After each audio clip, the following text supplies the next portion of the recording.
Hi guys, welcome to this week's episode. We have two big announcements. First one is that we have actually made a website. We haven't, someone else did. Yeah. His name is Bernard van Rensburg, I think. Bernard van Rensburg. Bernard van Rensburg.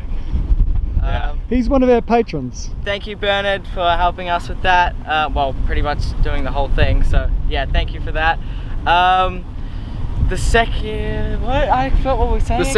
The second announcement is at the end of the video. So for those of you who don't watch to the end of the video, I recommend that once you're at the point where you can't watch the video any further, then just skip to the end because you want to hear this. It's big news and we're really excited about it. So yeah, go check that out.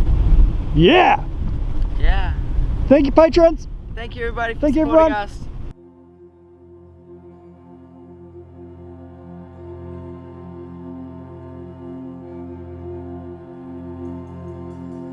How hard the sun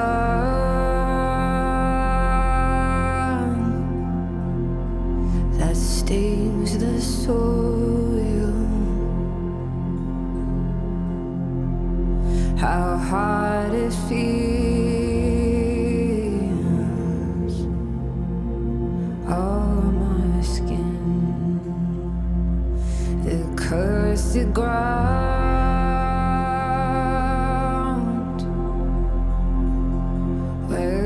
came from. I won't go back, I'll stay right here. Oh, it's time to depart, Rachel. I don't want to go. It's been so lovely. The Monties have been an amazing treasure of experiences. The turtles are out, and I've learnt a bit of spearing along the way. I've learnt the lethal tail shot. Oh, thanks to Troy. And actually, on that, they're not going with us. That's sad as well, because there's a weather window's just opened up, Rach. That is, we've been sort of looking at for the last week, and it's happening now, and we're taking it. And Troy and Pascal have decided to stay on. Anyway, so we're going to go with Chasing Eden and head down to Barrow tonight. Catch this one. I'm going to say no. Oh yeah. Robert, catch this one. Oh, the battery's about to die. Oh my, what is that? It's a big one. That's what it is. A big one. Or did he What is shoot it? that?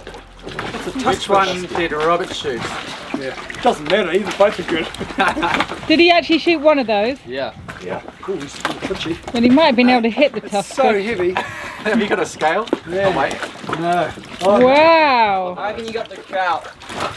Yeah, I'll say the I trout. got the trout. It's a good trout. Yeah. Woohoo! Like he was down 20, 30 seconds. Straight away. Yeah. Bang. Yeah, we got it and swam up and he shot it. Bang. Just Wow. like, there's this monstrous fish came out of the... Is that a blue bone? Is a tusk fish a blue Yeah, bone? blue bone or a black spot tusk fish. Oh, wow. That's huge. And there's another one there too. I think it might have been bigger than that, eh? What do you reckon? Oh, better go back. Same size if not. Better go back then. Well, that's what Troy said, isn't it? He said there's heaps there. Yeah, they haven't seen people. They were pretty curious. Yeah. Yeah, not anymore. The following day we headed south again for Onslow, a small mining town on the mainland, to reprovision our fruit and veggies. Hold me, oh river Jordan,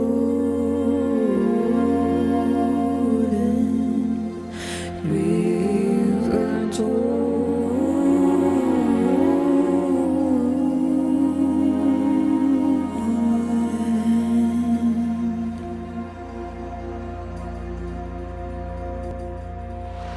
Declan just had a swim. Cool down. It's a beautiful day out here. It's quite warm, quite humid. Bird keeps flying round and round the boat. What you looking for, man? You want somewhere to stop? Oh, you do want somewhere to stop. Oh, he's landed. All done. Have a little rest. So today's the day we started making our way south, because the Montebellos are actually east of Dampier. Now we're heading south towards Onslow. We've been out here all day. We had a lot of wind in the beginning. Then we were motor sailing for a while. Now we are on full main and Miss Robina, and we're honking along. They've got about 9 knots of wind and we're doing 6 or 7 knots in speed. Rob's been tightening and loosening the sail all day long. Yeah, He's actually the on one that, doing all the sailing. Can I just add my 10 cents worth here, people? It's very rich of Rachel be talking about sailing and wind and all this day. And she hasn't been doing any sailing at all. But No, I've been editing, but now I'm she's filming. been working hard. Working hard or hardly working? One or the Hardly other. working. So she just looked at that number there on the thing, and then she looked at some numbers there, and an arrow there, and started talking to you guys like she knows what she's talking about. Well, I do know what I'm talking about. I just She does know what she's talking wasn't about. part of much of it.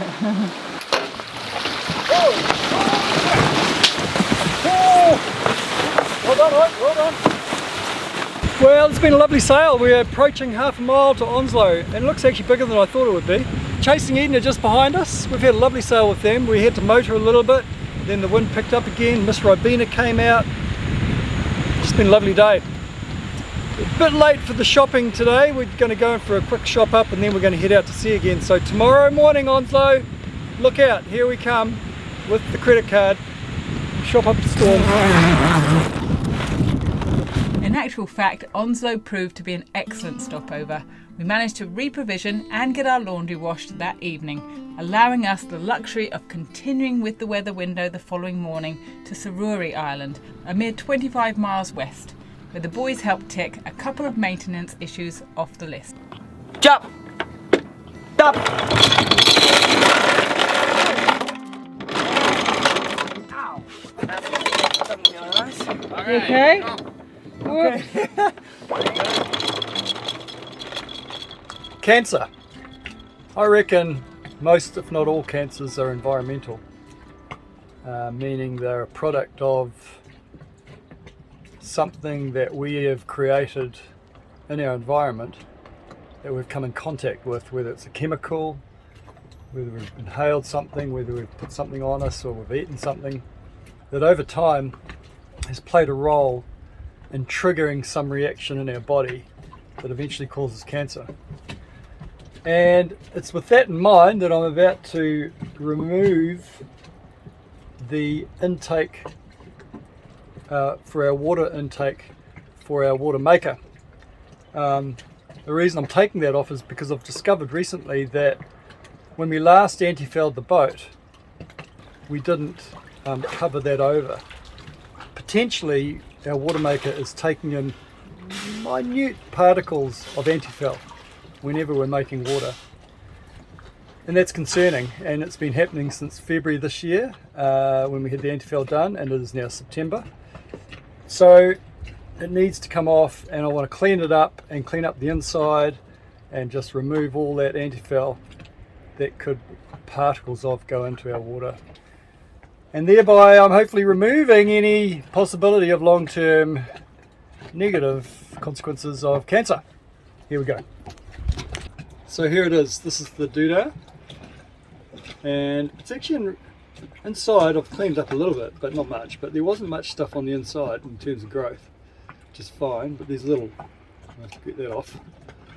But inside it's quite, there's no anti-foul on the inside, it's clean. But if I put my hand, if I grab here, it's the anti-foul there, can you see that? And it's that's the stuff we don't want going down here. And so I'm going to get the boys to clean this up. Yes, that's you, Ivan.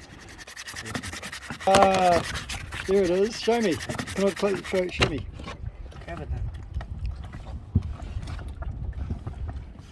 Yeah. Is that almost completely clean? Yeah, well, you can't.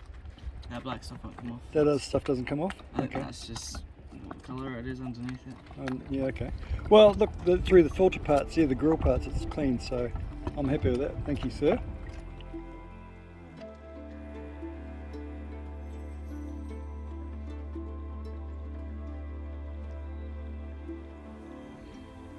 Behold, children! Children at work! Keep working! It's not working at all. We have the boys, Declan in particular. I've delegated to both Ivan and Declan this job. We treat out our propeller.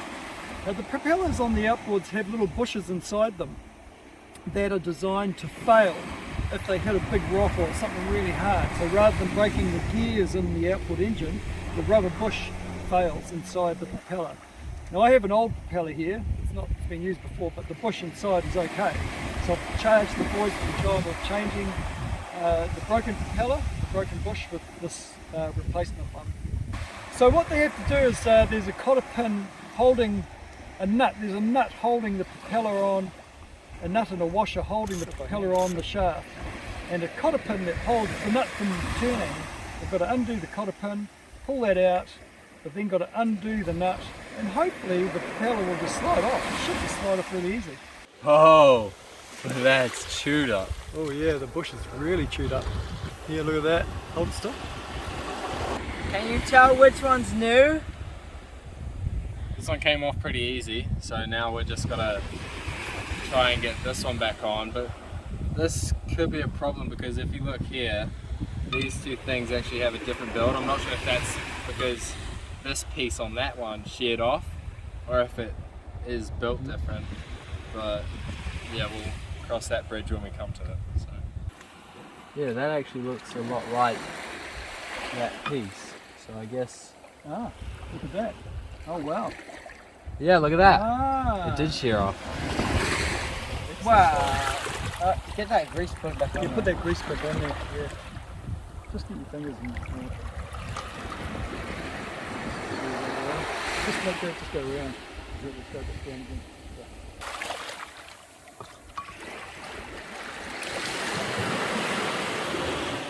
Oh my God. That scared me.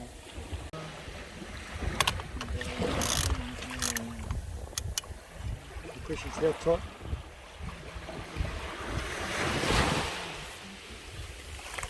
Doesn't need to be too tight because it's pins locked in.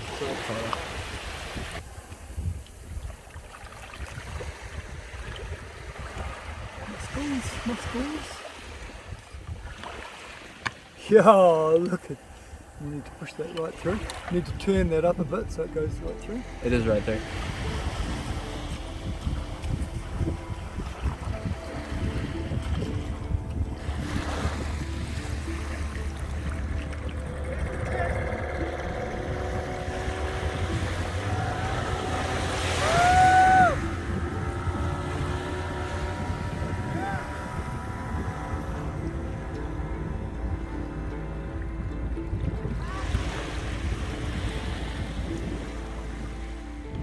Well, I hope you enjoyed that episode. Give us a thumbs up and comment below. We answer all comments, read all comments. Thank you very much. So the big announcement is we've been invited to join a campaign called In-Mocean. We are one of 8 sailing channels, YouTube sailing channels. We are the smallest by a long shot. We are minnows in the YouTube sailing world.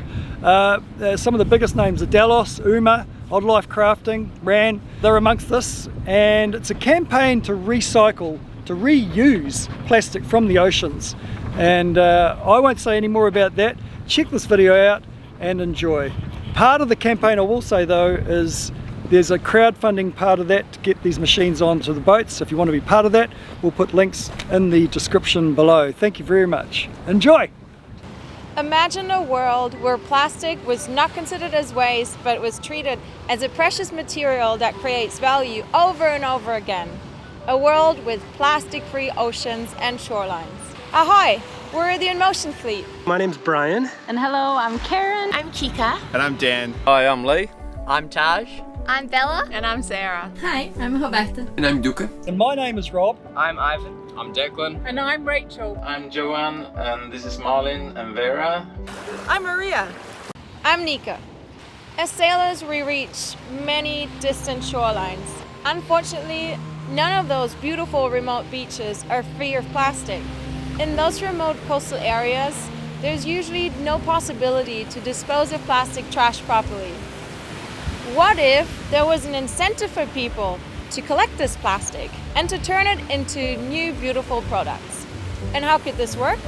By setting up community recycling workspaces that create new income streams for people in structurally weak areas and that simultaneously rid our oceans from plastic. There's a worldwide movement that's called Precious Plastic. They provide all the necessary information on how to set up a small-scale recycling business. The info ranges from how to build the recycling machines to how to write a business plan and calculate the cash flow for the first 3 years. It's all there. It's all open source.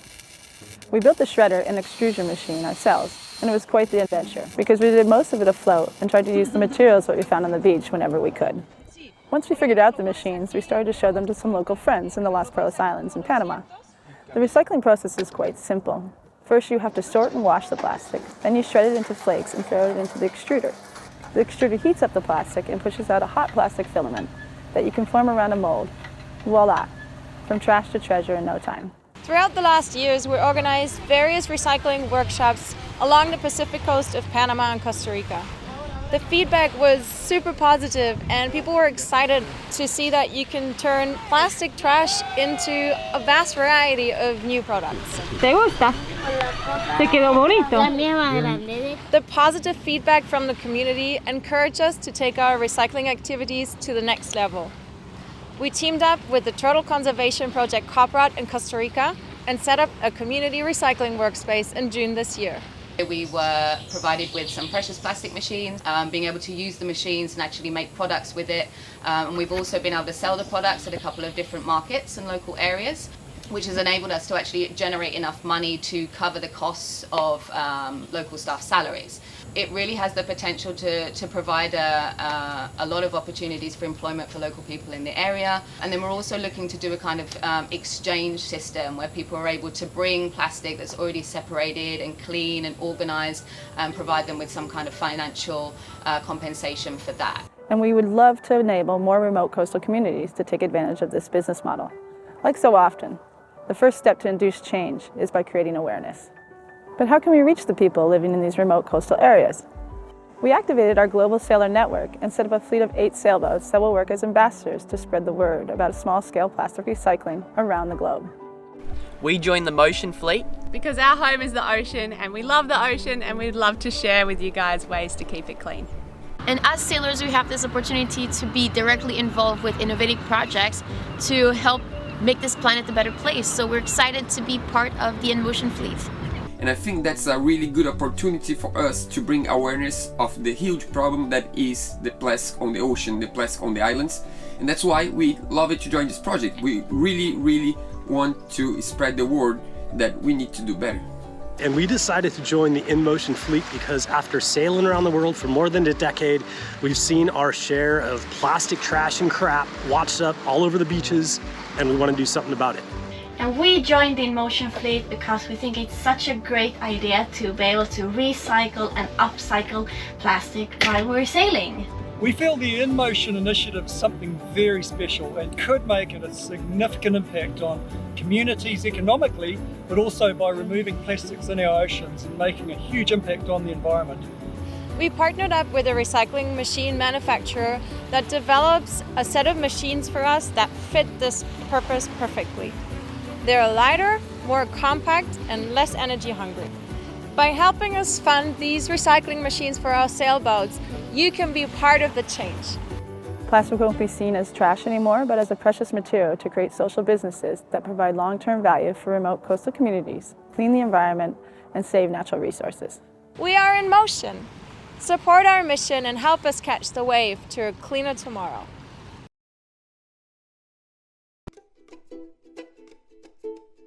If you enjoyed this episode, please comment, give us a thumbs up, and best of all, share it. It helps us heaps. Come on, ain't it so bad?